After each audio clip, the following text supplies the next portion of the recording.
만민 중에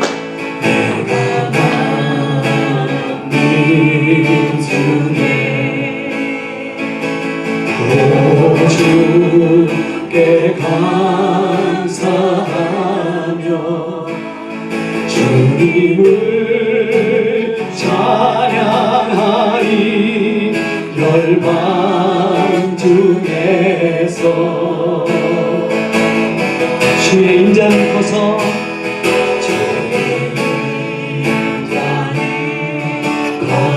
커서 하늘에 미치고 커서 하늘에 미치고 아멘.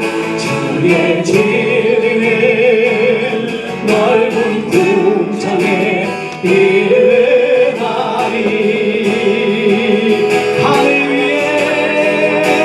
하늘 위에 주님 높이 들리며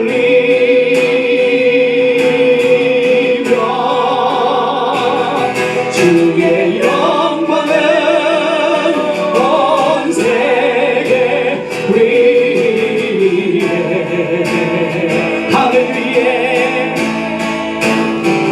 하늘 위에 주님 높이 들리며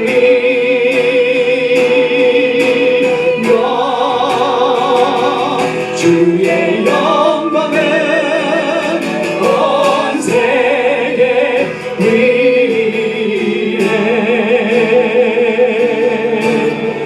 I will give thanks. I will give thanks to thee.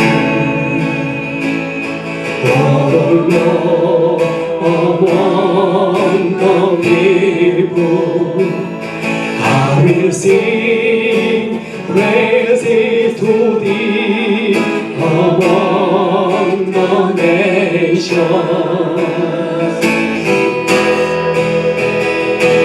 For thy steadfast love is great, is great.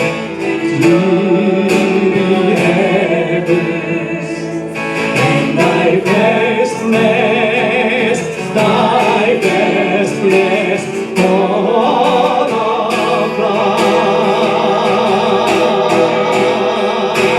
Be exalted, O God, above the heavens. Let thy glory be over all the earth. Amen. Be exalted.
exalted,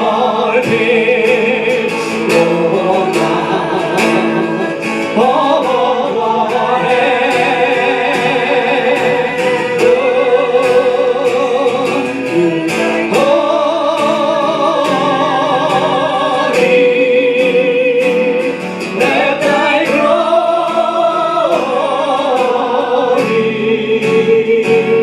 let thy glory be over all the earth. 주의 영광은 온 세계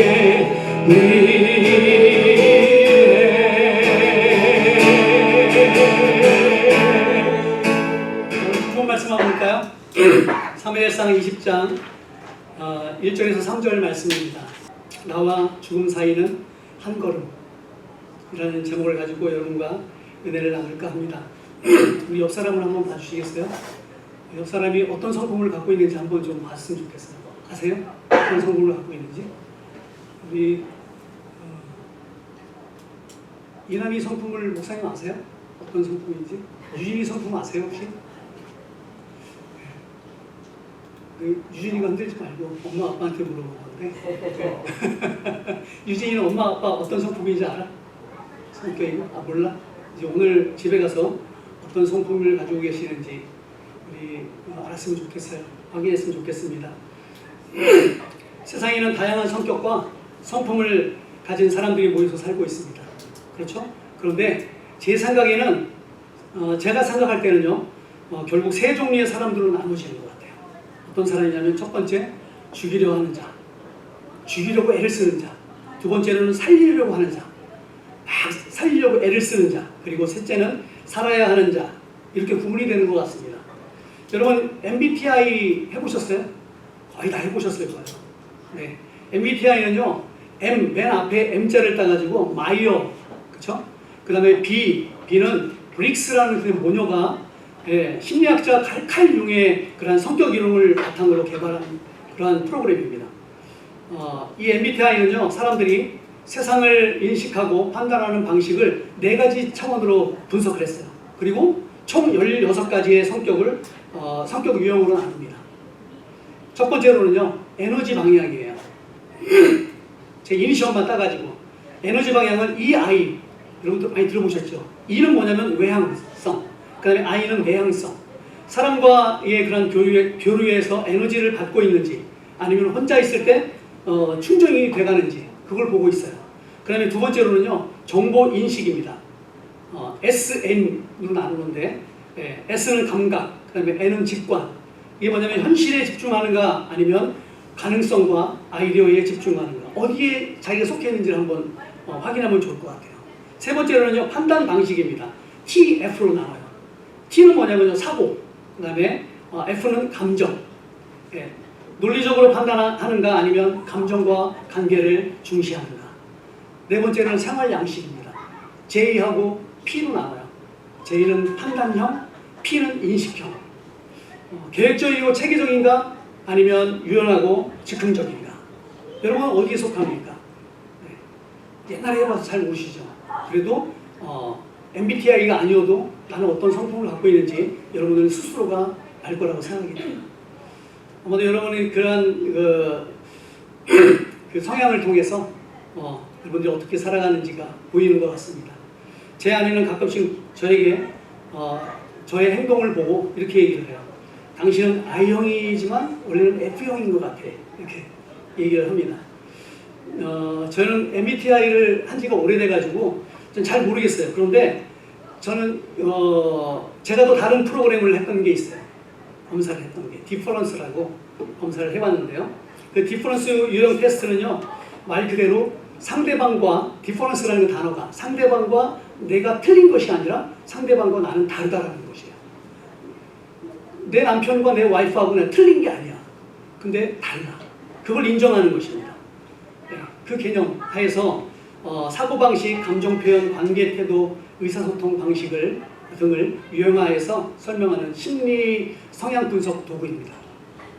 핵심 목적은요, 나와 타인이 차이를 인식해서 해줌으로써 갈등을 줄이고 더 많은 그런 건강한 관계를 맺어가는 그런 방식을 제시해 주는 데 있어서 MBTI보다는 더 구체적인 면이 좀 있다고 저는 생각이 들어요. 예, 부부 관계 속에서 일어나는 어떤 어려운 문제들을 통해서 내가 아내의 성향을 알고 있다면 저 사람이 행동하는 것이 이해가 되고 또한 아내가 나를 이해해 줄 수 있다는 것을 저는 경험해 봅니다. 그래서 박근주 목사님께서 이렇게 가끔 가다가 식당에서 그런 얘기 하죠. 저한테 목사님은 수인이세요? 이렇게 얘기를 해요. 네, 그것은 디퍼런스를 했다라는 증거입니다. 네. 박 목사님은 뇌인이에요. 뇌인. 예, 뇌인. 저는 수인. 네. 뇌인의 특징은요, 이성적이고 전략가이고 그 다음에 리더형이고 구조화에 강해서 계획하고 시스템을 설계하는 데 뛰어난 사람이에요. 네. 박민숙 사모도 뇌인입니다. 그리고 수인은 실행력과 섬세함, 그 다음에 일처리 능력, 이해하기 쉽게 머슴, 생각하시면 머슴. 저는 머슴입니다. 네. 그런데 수인의 신인이 합쳐지면은요, 그 사람은 돌보는 것을 잘하고요, 열정적이고 사랑이 많은 사람이라고 합니다. 네. 사랑이 많은 사람이라고 합니다. 네. 아직도 이해를 못 하시는 분들. 우리 성도님들도 모두 이렇게 디퍼런스를 한번 해보면 좋겠다 이런 생각이 들어요. 디퍼런스를 부부가 하게 되면요, 좋은 점이 있습니다. 서로를 잘 이해해 준다는 것이에요. 그래서 서로 보완해주고, 그래서 이 사람이 왜 그런 행동을 하게 되는지를 알게 돼요. 서로 좋은 그런 관계를 형성하게 되고요, 도움을 줄 수 있게 된다는 장점과 강점이 있습니다. 아무튼 우리는 살아가면서 여러 가지 종류의 사람들을 만나고 그 사람들을 경험하면서 살아갑니다. 그 사람으로 인해서 아파하기도 하고 상처도 받고 사기도 당하지만 또 어떤 사람으로 인해서 도움도 받고 위로도 받고 또 힘을 얻게 되는 그런 관계 속에서 우리가 살아갑니다. 그런데 저는요, 여러 가지 종류의 사람들이 있지만 그곳에서 세 종류의 사람으로 분류해 봤어요. 아까 말씀드린 것처럼 죽이려는 자, 살리려는 자, 살아야 하는 자로 구분이 되더라고요.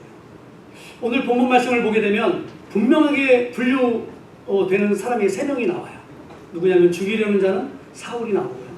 그 다음에 그렇기 때문에 1절 말씀을 보면 다윗이 요나단에게 이렇게 말을 해요. 내가 무엇을 하였으며 내 죄악이 무엇이며 네 아버지 앞에서 내 죄가 무엇이기에 그가 내 생명을 찾느냐. 한마디로 말하면요, 왜 네 아버지가 잘못도 없는 나를 이렇게 죽이려고 몸부림을 치느냐, 이렇게 얘기를 하고 있는 거예요. 이처럼 사울은 죽이려는 자입니다. 그렇다면 왜 이 사람은 죽이려는 자가 된 것입니까? 이것은 MBTI로도 디퍼런스로도 이렇게 찾아볼 수가 없는 그런 유형인 것 같아요. 그래서 저는 이 사울을 보면서 사울형 인물로 저는 봤어요. MBTI 디퍼런스가 아닌 사울형 인물. 사울이 제 형이라는 얘기가 아니라 사울형이에요. 네. 사울은 처음부터 이런 사람이 아니었습니다. 그런 사람이 아니었어요. 죽이려고 하는 사람이 아니었어요. 사무엘 선지자가 사울에게 왕의 기름을 부어주려고 할 때 제가 무슨 자격이 있습니까? 하면서 피했던 사람이에요.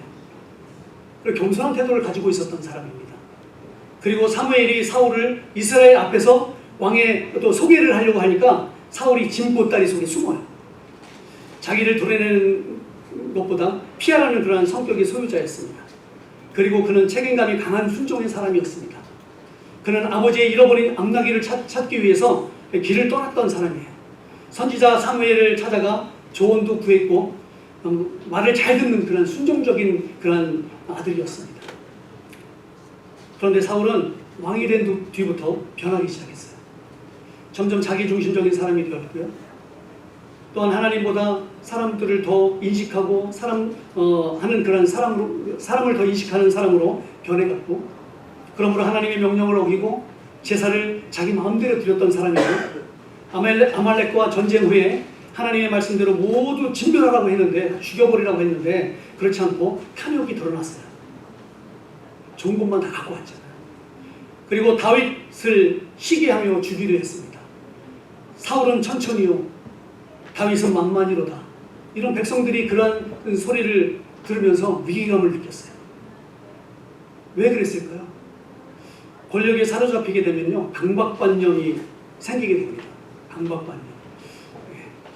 그러므로 누군가가 나의 자리를 노리는 것 같고 그 생각을 떨쳐버릴 수 없는 그런 사람이 다윗이었던 거예요. 예.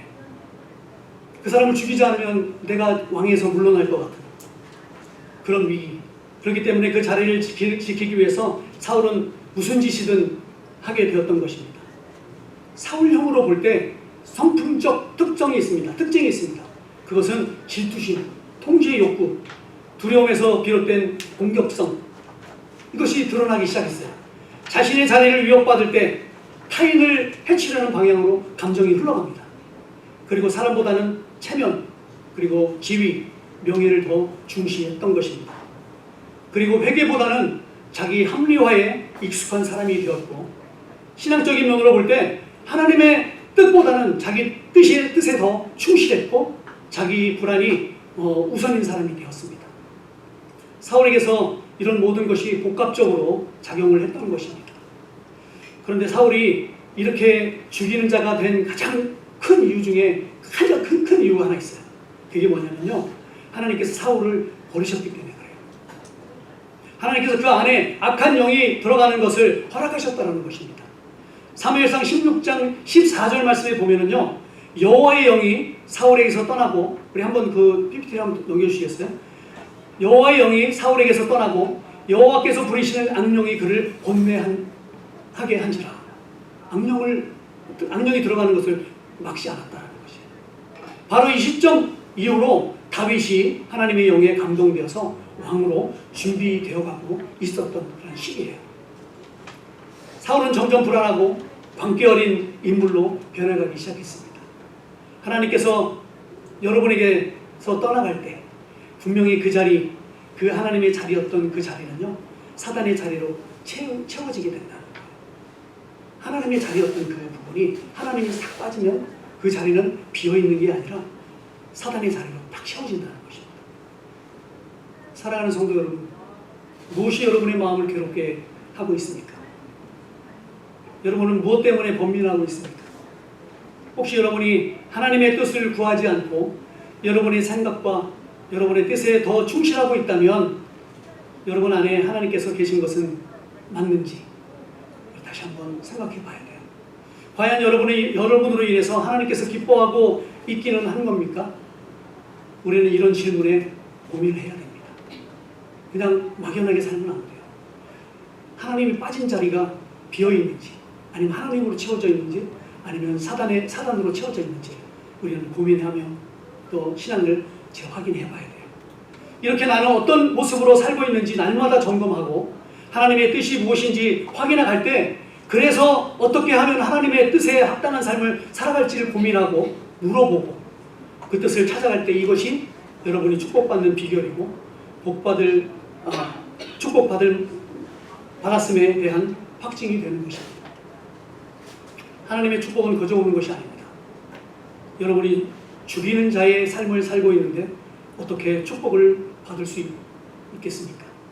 그런데 어이가 없는 것은요, 그런 사람들, 죽이려 하는 사람들도 축복을 받기를 원한다는 거예요. 그런데 그런 사람들이 그렇지 않은 사람보다 많아요. 굉장히 많습니다. 정말 아이러니하죠. 그래서 사람들이 그래요. 왜 죄를 짓고 살아가는 사람이 더 잘 사냐. 그러나 하나님이 그 사람에게서 떠났다는 사실이 징계입니다. 심판이라는 사실이에요. 그렇기 때문에 하나님은 여러분의 순종을 찾으시고 확인하시고 또 그리고 원하신다는 사실입니다. 그렇다면 여러분 중에 나는 누군가를 죽이며 살고 있지 않은데 라고 금방 생각하셨던 분이 있을 거야. 나는 사람을 죽이지 않는데 무슨 죽이는 사람이라고 얘기하지? 이런 말 할 수 있어요. 맞습니다. 저 역시도 그래요. 저 역시도 누군가를 이렇게 죽이며 살지 않아요. 그래서 우리 여기 못 앉아 있잖아요. 다 감옥에 가 있어야 되는데. 그런데 저는 이런 생각을 해요. 그렇게 하지 말걸. 그렇게 말하지 말걸. 제 아내에게 이렇게 하지 말걸. 그렇게 행동하지 말걸. 그 사람에게 그랬어야 했는데, 그렇게 했어야 되는데, 이런 생각들을 해요. 후회하는 거죠. 나로 인해서 누군가 고통스러워하거나, 나로 인해서 마음의 상처를 받았다 하거나, 나는 깃털을 날렸다고 나의 말이 깃털이라고 생각했는데 상대방은 짱돌을 맞는 그런 아픔들, 그런 상처들, 엄청난 상처 아니겠습니까? 나는 모르겠는데 그 사람은 상처를 갖고 있는 거예요. 나의 말 한마디 때문에. 저희도 생각해보면 엄청난 상처를 받은 사람 중에 하나예요. 어렸을 때부터 지금까지 계속 상처로 일관되는 그런 삶들을 실은 살고 있어요. 치료를 받아야 되는 사람입니다. 그래서 저희 아내가 저한테 나나 당신이나 상담을 한번 받아봐야 돼요. 이렇게 얘기를 해요. 그래서 상담을 받을 생각도 갖고 있어요. 돈이 없어서 못 받고 있는데, 아무튼 저도 상처를 많이 받고 살아가고 있습니다. 여러분은 얼마나 많은 상처를 받고 살아가고 있습니까? 또 얼마나 많은 상처를 주고 있어요. 말로. 혹시 저로 인해서 엄청난 상처를 받은 사람이 이 자리에 있다면 그 사람이 제 아내입니다. 저로 인해서 상처를 많이 받고 있어요. 일부 예배 때 제가 죄송하다고 사과를 했습니다. 과연 마음에 난 상처를 어떻게 치료할 수 있겠습니까? 그러나 이렇게 깨닫고 말 한마디라도 용서를 구하고 한다면 조금이나마 그 상처가 또 위로가 되지 않을까 생각이 듭니다. 다윗은 요나단에게 말합니다. 내 죄가 무엇이기에 너의 아버지가 내 생명을 찾느냐. 하나님이 여러분에게서 떠난 것 같다고 생각이 들면요, 빨리 하나님을 다시 여러분 안으로 모셔드려야 돼요. 그렇다면 하나님이 떠났다는 것을 어떻게 알 수 있습니까? 여러분이 하나님의 뜻을 따라 순종하고 있는지를 보면 알 수 있어요. 하나님께서 여러분 마음에 순종하기를 원하는 마음을 주셨지만 계속해서 그것을 거절하고 살아가고 있다면 고민해봐야 합니다. 그리고 그 자리에는 분명히 악한 영이 자리를 잡고 있을 것이라는 사실이죠. 그럼 나는 죽이는 자의 삶을 살고 있는 것입니다. 그렇게 사는 사람들은, 하나님이 없는 사람들은요, 죽이는 자의 삶을 살아가고 있는 것과 똑같은 거예요. 그러므로 사울령에서 빨리 나와야 돼요.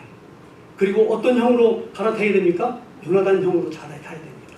빨리 갈아타야 돼요. 죽이려는 자가 있다면 분명히 살리려는 자가 있습니다. 저는 그 사람을 요나단 형이라고 말합니다. 친한 형이에요. 요나단은 어떤 인물입니까? 사랑과 충성심이 강하고 진리를 따르는 용기 있는 사람입니다. 자기 유익보다는 타인의 생명과 하나님의 뜻을 우선으로 하는 사람이에요. 죽음의 위기를 감수하면서까지 다윗을 지키고 다윗을 살렸던 사람입니다. 이런 사람은 성령의 열매가 가운데 몇 가지가 있는데 자비, 충성, 그다음에 절제, 사랑의 열매를 가진 자입니다. 다윗이 왕이 될 것을 알면서도 자기의 욕심을 버리고 사람보다 하나님을 더 두려워했던 사람이에요. 사랑하는 성도 여러분, 사랑하는 마음이 없으면 살리는 자가 될 수 없습니다.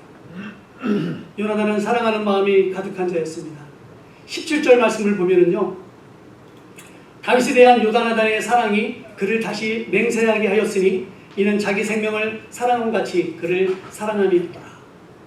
또 계속해서 26절, 지금 PPT에는 없지만 또 26절부터 34절 말씀을 보면은요, 왕의 식탁에 다윗이 나타나지 않았습니다. 사울같이 그 식탁에서 밥을 먹어야 되는데 다윗이 2번이나 나타나지 않았어요. 이틀이나. 그래서 다윗이 물어봅니다. 사울이 물어봅니다. 왜 다윗이 안 나타나냐? 왜 다윗이 안 오냐? 요나단은 다윗이 일러준 대로 이렇게 얘기를 해요. 베들레헴으로 가서 형제들과 제사를 드리려고 갔어요. 그러나 사울은 요나단에게 화를 냅니다. 어떻게 화를 냅니까? 폐역 무도한 계집의 소생아, 이렇게 얘기해요. 네가 이새의 아들을 택한 것이 네 수치와 네 어미의 벌거벗은 수치됨을 내가 어찌 알지 못하랴. 그는 죽어야 마땅할 자라. 이렇게 요구를 해요. 자기 자식한테. 요나단이 뭐 잘못한 게 뭐가 있습니까? 그런데 요나단까지 죽이려 합니다. 그래서 자기 창을 들어서 자기 아들 요나단을 이렇게 창을 던지려고 하는 그러한 악한 마음을 갖고 있었어요. 사울이 요나단에게서 폐역무도한 계집의 소생이라고 말하는 의미는 요나단의 진짜 폐역무도한 어머니에서 태어난 그런 의미가 아닙니다. 이 표현은요 아주 심한 욕설에 가까워요. 고대 히브리 문화에서는요 가족의 명예는 절대로 절대적인 가치가 있었다고 합니다. 그래서 이런 말은요 모욕 중에 모욕이었다고 합니다. 그러니까 모욕 중에 모욕을 적인 말을 아들한테 한 거예요.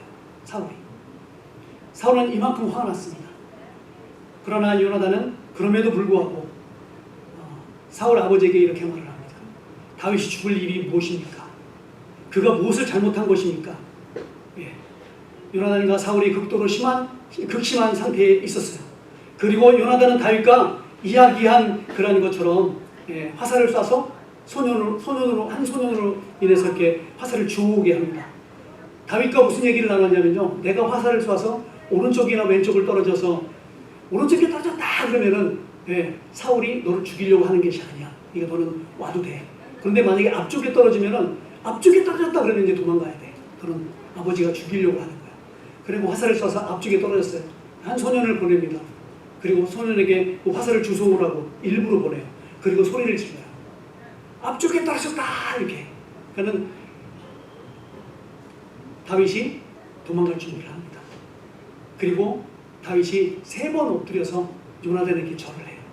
그리고 서로 입맞추고 서로 울기를 더욱 심히 했다고 했어요. 3번 절을 하는 이유는 고대 근동의 예법에 따라서 존경과 감사 그리고 이별의 인사를 표현하는 그런 절이라고 합니다. 이런 사랑이 어디 있습니까?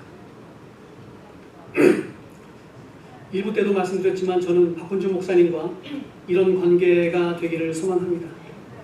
서로 죽이려는 자의 자리에서 서지 않고 서로 살리려는 자의 자리에서 다윗과 요나단처럼 그런 관계로 서로 사랑하고 서로 세워주고 함께 사역한다면 분명히 좋은 교회를 만들 수 있을 거라고 저는 믿습니다.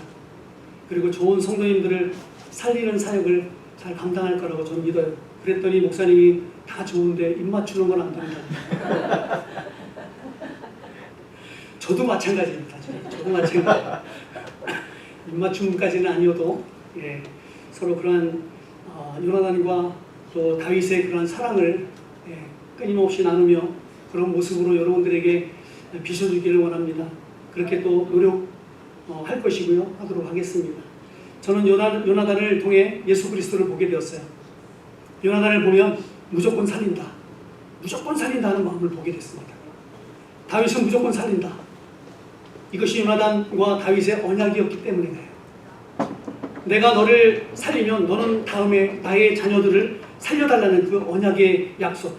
그러므로 다윗은 훗날 요나단의 아들 무비보셋을 자기 자신처럼 돌보고 자기 상에서 함께 식사를 할 수 있도록 그렇게 배려를 하고 아들처럼 감싸줬습니다.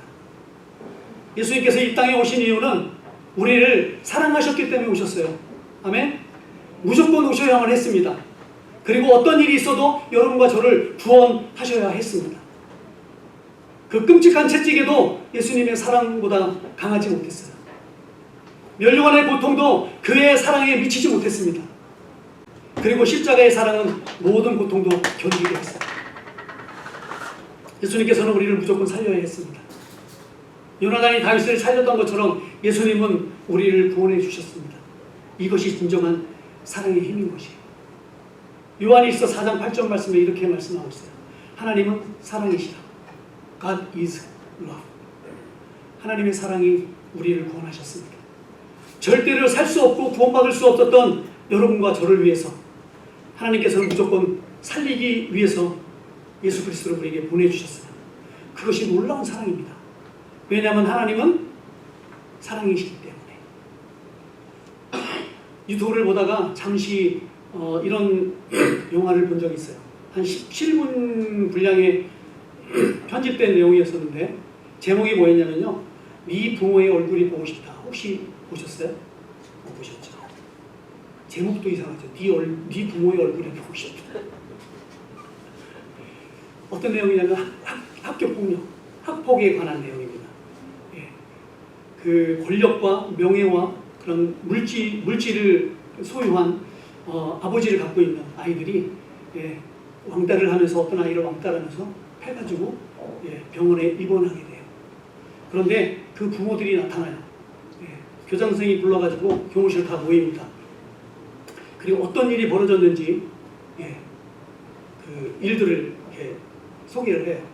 그러는데 그 부모들이 자기 아들도 살려야 될 거 아니에요. 자기 아들들도. 그래서 사랑이라는 칼을 쓰고 자기 자식을 무조건 살리려는 그런 마음으로 그 피해자, 그 가정을 많이 죽여버려요. 그리고 자기 아들을 살립니다. 자기 아들을. 악한 모습으로 살립니다. 옳은 거 아니잖아요. 그렇죠? 그런데도 불구하고 자기 자신을 살려야 되는 거예요. 저도 예찬이 이야기를 또 해야 되겠습니다.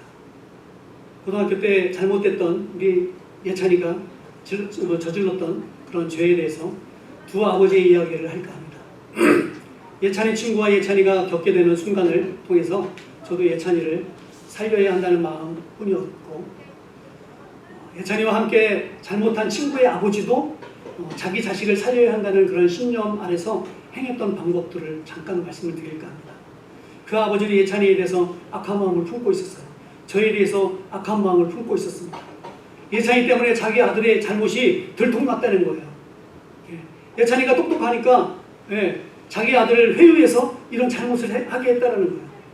예찬이가 그 경찰한테 붙들려서, 학교에서 경찰한테 붙들려서 진술서를 썼어요.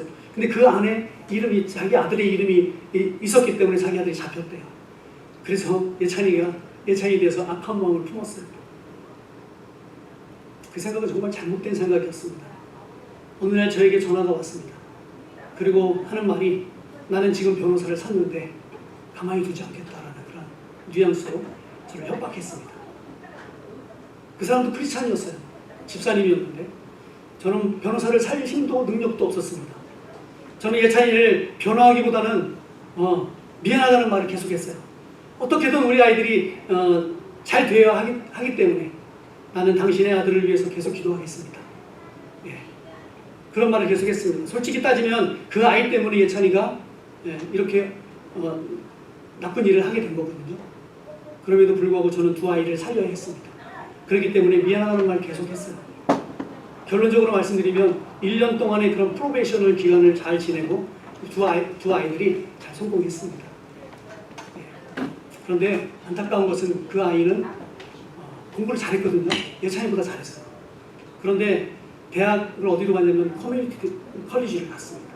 그런데 그것도 잘 적응하지 못하고 중간에 포기를 하고 지금은 어디에서 뭘 하는지 잘 모르겠습니다. 그런데 반면에 부족한 아버지를 둔 우리 예찬이, 아무것도 해줄 수 없었던 아버지를 두었던 예찬이, 하지만 그 아이에게 저는 격려와 사랑을 품어주었고 지금은 건강한 하나님의 아들로 잘 성장해서 결혼도 하고 가정을 이끌면서 살아갑니다. 그 아이와 우리 예찬이를 비교하려고 하는 것이 아니라 두 아버지를 얘기하고 싶었습니다. 믿어주느냐, 사랑해주느냐, 아니면 믿어주지도 못하고 사랑해주지도 못했던 그런 모습들. 사랑하는 여러분, 사랑이요, 사랑이 사람을 살린다는 것을 경험하게 됐습니다. 마찬가지로 하나님께서 당신의 자녀들을 사랑하셨기 때문에 놀라운 구원을 이루신 것입니다. 당신의 아들 예수를 우리에게 주셨고, 그를 통해서 그의 핏값을 주시고 우리를 살렸다는 것이에요. 할렐루야. 믿으십니까? 사랑하면 살립니다. 사랑하면. 요나단이 다윗을 살렸습니다. 다윗은 그래서 살 수밖에 없었어요. 누군가의 사랑으로 인해서 여러분도 살 수밖에 없었던 그때가 있지 않았습니까? 죽고 싶었는데 그 사람으로 인해서 내가 살게 됐던 그러한 경험도 있지 않습니까? 하나님께서 팀처치 교회를 세우신 이유가 바로 거기에 있다고 저는 확신합니다. 우리 교회는 살리는 교회가 되어야 합니다. 아멘? 무조건 살리는 교회가 되어야 됩니다. 하나님의 사랑이 우리 서로를 살리게 될 것입니다. 여러분, 한 사람 한 사람이 하나님의 사랑을 가지고 옆 사람을 살리는 그런 일들을 감당해야 됩니다. 그 사랑은 기도로 승화될 것입니다. 여러분 가정이 모두가 어려움에 처해 있을 때 여러분을 위해서 기도해 주셨던 사람들이 있어요. 하나님은 놀라운 기적들을 그것을 통해서, 기도를 통해서 보여주셨고 보여주시고 계십니다. 이런 생각을 할 수도 있어요. 뭐 이런 게 기적이에요. 이게 기적이에요, 이게? 이렇게 생각할 수 있어요. 그런데 여러분이 살아가고 있는 그 자체가 바로 기적입니다. 오늘 말씀의 제목이 뭐죠? 나와 죽음의 사이는 한 걸음 뿐입니다. 이 말씀의 뜻이 무슨 뜻인 줄 아십니까? 뭐 깊이 생각할 필요도 없어요. 무슨 뜻이냐면 나의 죽음은 바로 앞에 있다는 거예요. 멀리 있지 않아요. 2걸음, 3걸음, 뭐 10걸음, 100걸음이 있지 않고 바로 한 걸음 바로 앞에 있어요. 오늘 살아갈 것 같던, 오래 살아갈 것 같던 사람들도요, 심장마비로 순간 돌아가시는 분을 제 옆에서 경험합니다. 몇 달 전에도 저보다 2살 많은 집사님이 심장마비로 돌아가시는 것들을 경험했고요. 다윗도 사울에 의해서 언제 죽을지 모르는 참새 같은 그런 신세였다는 뜻입니다. 그런데 작년 12월에 우리 김문 집사님께서 차 사고가 났죠. 저는 그것만 생각하면 아찔한 생각이 들어요. 집사님과 죽음은 한 걸음밖에 없었다라는 거. 그러나 집사님은 사셨고, 그 사신 이유는 한 가지입니다. 하나님의 사랑 때문에. 다시 말해서 집사님은 사셔야 했던 분이에요. 아니, 집사님은 살아야 하는 자입니다. 우리 데니도 마찬가지예요. 데니 비즈니스도 역시 마찬가지 아닙니까? 참으로 어려운 상황에 처해 있었습니다. 그러나 주영자매님의 간증을 딱 듣는 순간에 저는 하나님의 기적을 경험하게 됐어요. 네. 그 정도로 그 정도의 상황이라면 모든 것이 끝이라고 생각할 수 있어요. 네. 하지만 하나님은 데니를 살려주셨습니다. 그런데 그렇게 살려주시는 이유가 또 목적이 있다라는 것이에요. 이제 다윗 이야기를 해볼까 합니다. 다윗은 살아야 하는 자입니다. 다윗은 도망자의 신세였습니다. 아주 연약한 모습이었습니다. 그러나 자신이 무죄하다라는 것을 오늘 본문 말씀을 통해서 말하고 있어요. 우리 성경 통독 우리 100일째의 모습을 보면은 조 박사님은 5가지 포인트를 통해서 다윗이 블레셋으로 도망가잖아요. 그곳에서 몸부림을 치는 2번의 그런 모습을 얘기를 하면서, 첫 번째로는 미친 척해서 살아요. 블레셋 가서 코도 가르고 막 침도 하고 그래서 삽니다. 2번째로는 아기스 왕에게 충성스러운 척, 그런 척을 하는 거예요. 그것을 통해서 2번을 살합니다. 너무나도 굴욕적이지 않습니까? 왕인데, 그래도 이스라엘의 왕인데, 하나님이 기름을 부으신 왕인데, 그런데 다윗은 그렇게 해서라도 살아남아야 했습니다.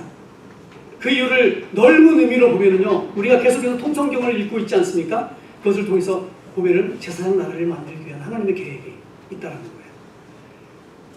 하나님은 다윗을 통해서 제사장 나라를 만들기를 위하셨습니다. 그리고 더 큰 의미를 바라볼 때 예수 그리스도가 다윗의 후손으로 와야 했고, 그것을 통해서 영원한 나라, 영원한 왕국을 세우시는데 하나님께서 그를 사용하셨다는 거예요. 그렇기 때문에 다윗은 살아야 했습니다. 그리고 작은 의미로, 그거보다 좀 작은 의미로 볼 때 우리에게 사명을 주셨다는 거예요. 다윗에게 사명을 주셨어요. 여러분에게 사명을 주셨습니다. 한 걸음밖에 되지 않은 죽음과 나 사이에서 우리가 무엇을 할 수 있습니까?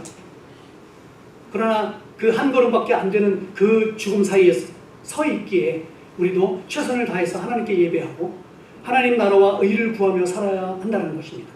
이것이 다윗이 살아야 하는 이유이고, 또한 우리가 살아야 하는 이유인 것이에요. 그런데 말입니다, 이런 깨달음은 우리에게 아무에게 주시는 건 아니에요. 아무에게 들려주시는 건 아닙니다. 여러분이 이 세상을 살아가는 이유가 뭡니까? 저희 부부는요, VYCC를 연주를 마치고 이런 대화를 했어요. 우리가 다음 세대를 위한 마음이 아니면 이 사역이 무슨 의미가 있습니까? 이렇게 우리가 얘기를 했어요. 우리에게 수입이 있는 것도 아니에요. 무엇이 막 이렇게 떨어지는 것도 아니에요.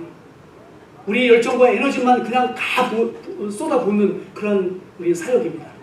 연주회를 마치면 모든 피로가 정말 오고요. 결국 아픔으로 오고, 다음 세대를 위한 것이 아니면 우리는 그냥 헛수고, 속된 말로 삭제만 하다가 끝나는 그런 사역입니다. 많은 사람들이 저희 부부를 보면서 안타까워하는 모습을 봅니다. 우리는 사랑하는 마음으로, 안타까운 마음으로 보는 거예요. 그런데 어떤 사람은 일을 더 만들지 말라고 우리에게 이렇게 얘기를 해요. 어쩔 때는 저도 제 아내에게 이렇게 얘기합니다. 이 일을 어떻게 다 해낼 수 있어? 이렇게 물어봐요. 그런데 그거 다 해내더라고요. 우리 부부 마음은 하나님께서 하라고 하면 하고 하지 말라고 하면 하지 않으려고 하는 그런 마음이 있어요. 그래서 우리에게는 욕심이 없습니다. 목회도 마찬가지라고 생각해요. 이 목회 우리 목사님도 그렇고 저도 그렇고 욕심 없습니다. 근데 욕심이 하나 있다면 여러분에 대한 욕심이 있어요. 성도님들에 대한 욕심이 있어요. 하지만 이 사역에 대한 욕심은 없어요. 하나님께서 하시라고 하면 하고 또 적으시라고 하면 좀 적고 우리는 그렇게 가야 되는 거예요. 그런데 시작하면 하나님은 사람들을 보내주시고요. 이 일을 하게 됩니다. 우리는 이렇게 열심히 일하다가 하나님께로 가면 되는 것이에요. 한 걸음밖에 안 되는 그런 죽음과 나 사이에서 많이 생각할 것도 없습니다. 고민할 것도 없어요. 뒤로 물러서도 안 됩니다. 하나님의 일이라면 더 미룰 수 없는 것입니다. 박건준 목사님과 목회를 시작하면서 목사님은 저에게 이런 말씀하셨어요. 이제 우리 목회가 열심히 해도 10년이면 은퇴한다. 그래서 우리 10년 동안 우리의 열정을 다 불태워봅시다. 저에게 이렇게 말씀하셔서 저는 굉장히 좋았어요. 기뻤습니다. 생각해보니까 그렇더라고요. 딱 10년. 그리고 시작된 목회입니다. 그리고 벌써 2년째가 됐어요.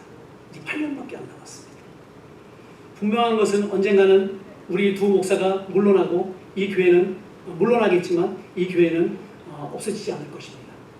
여러분이 이 교회를 지키고 있는 한 이 교회는 다른 목사님으로 언젠가 여러분과 함께 할 것이고요. 그러므로 이 교회는 우리 목회자들의 교회가 아니라 여러분의 교회입니다. 그렇기 때문에 여러분이 이 교회의 주인이고 여러분이 이 교회를 지켜나가야 합니다. 여러분도 여러분과 죽음 사이에 한 걸음밖에 되지 않습니다. 다윗이 이루기를 소망했던 성전 건축구의 꿈. 왜 다윗은 성전을 건축하려는 꿈을 가졌습니까? 그것은 하나님께서 거하실 장소를 생각하셨던 거예요. 사무엘하 7장 2절 말씀에 보면은 왕이 선지자 나단에게 이르되 볼지어다 나는 백향목 궁에 살거늘 하나님의 궤는 휘장 가운데 있도다. 자신은 왕궁에 아주 편안하게 살고 있으면서 하나님의 언약궤는 그 천막 안에 있는 그런 모습을 보면서 마음이 불편했던 다윗. 그래서 다윗은 하나님을 위해 가장 존귀한 집을 지어야 되겠다 그런 마음을 갖습니다. 그래서 역대하 6장 8절 말씀을 보면요, 한번 펴주시겠어요? 여호와께서 내 아버지 다윗에게 이르되 내가 내 이름을 위하여 성전을 건축할 마음이 있으니 네 마음이 내 앞에 좋도다. 이렇게 말씀하세요. 다윗을 기뻐하시는 겁니다. 다윗의 열망은 하나님께 대한 사랑과 경외심을 가지고 있었습니다. 그러므로 다윗은 사울에게 쫓겨 도망 다니면서도 하나님을 의식했고 그의 중심은 언제나 하나님께 있었고 성전에 있었던 것입니다. 다윗은 살아야 하는 자입니다. 그 이유는 하나님의 뜻을 이루어가야 하는 사람이기 때문에 그래요. 여러분들도 마찬가지입니다. 여러분이 살아야 하는 자의 삶을 살아야 하는 것은 하나님께 여러분이 드리는 영광이 드려져야 되기 때문에 그래요. 다른 게 없어요. 말씀을 맺겠습니다. 하나님께서 오늘 우리들에게 정말 귀한 말씀을 들려주시는데 이 음성을 우리가 들을 수 있다면 나와 죽음 사이는 한 걸음뿐이라는 그 말씀이 저는 많은 생각들을 하게 합니다. 여러분은 어떻습니까? 이 말씀이 여러분에게는 어떻게 다가오십니까? 분명한 사실은 여러분과 죽음 사이에는 한 걸음밖에 되지 않는다는 거예요. 이 사실 여러분과 저는 거부할 수 없어요. 분명히 우리는 죽기 때문에 언젠가는 죽어요. 그러므로 사랑하는 성도 여러분, 여러분이 살아있는 동안에 꼭 해야 할 사명들이 있다면 그것은 계속해서 제가 말씀드리지만 복음이에요. 죽이려는 자에게는 복음이 필요 없습니다. 그러나 살리려는 자의 마음에는 분명히 그 안에는 복음을 가지고 있다라는 것입니다. 그러므로 여러분들의 살리려고 하는 그런 그 요나단의 마음이 있다면 그 안에는 분명히 복음이 있어야 하고 그렇기 때문에 여러분은 살아야 하는 자가 될 수밖에 없는 것입니다. 그러므로 여러분이 복음을 전할 사람이 한 사람이라도 없다는 것은 열매가 없는 것이기에 절대로 하나님은 기뻐하시지 않을까라는 것이에요.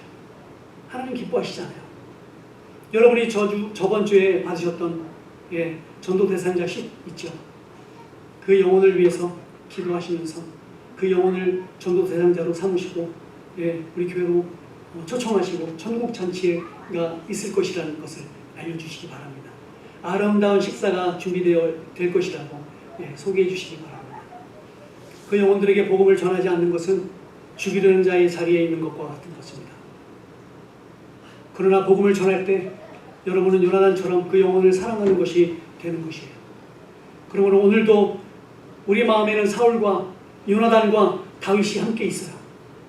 하지만 그 사이에 우리를 향해서 화살을 계속 쏘면서 신호하시는 하나님의 사랑이 있습니다.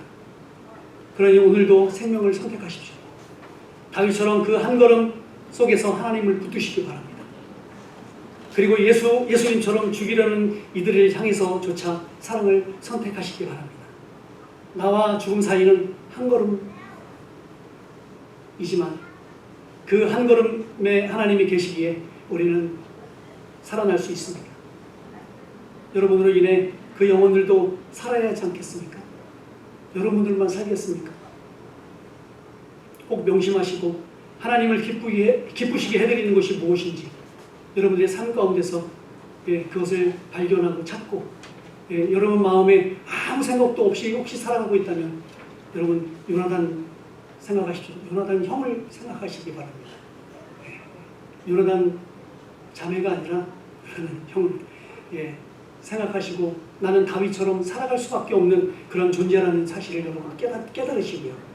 주님이 기뻐하시는 그런 삶들을 여러분이 살아가기를 주님의 이름으로 축복합니다.